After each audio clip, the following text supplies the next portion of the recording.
Skadiaľ som, stadiaľ som, slovenského rodu som, Slovenky, Slováci, znova sa vám ozývam.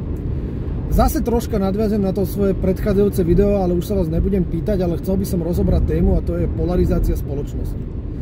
Nakoľko sa tu nevedú odborné diskusie názorových oponentov, sa nám tu polarizuje spoločnosť. Jak je to možné? Jednoducho.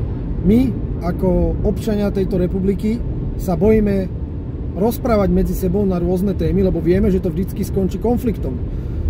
Poviem to tak sprosto, všetci sú odborníci a pritom každý vie o tom prd. Potom sa pýtam, prečo sa tu nevedú odborné diskusie na rôzne témy, ktoré by dávali nejaké smerovanie celej tejto republiky. Rozumej, bavíme sa tu o energetike.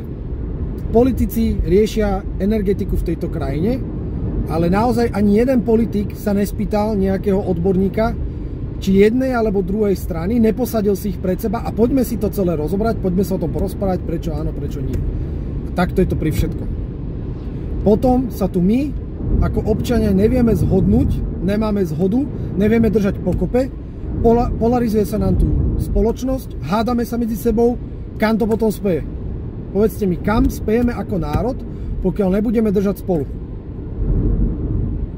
My sa rozsypeme. My sa úplne rozsypeme. Názorovo. Možno to každý myslí dobre. Každý jeden z nás to myslí dobre. Ale pokiaľ nebudeme mať názorový prienik, tak jeden alebo druhý názor budú pre toho druhého vždycky zlé. A nepripustné, nepriateľné a tak ďalej a tak ďalej. Slováci, znova na vás apelujem.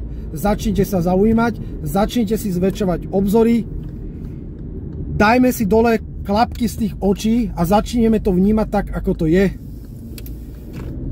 Ďakujem. Prihovorím sa vám v ďalšom videu. Za rod, národ a rodinu.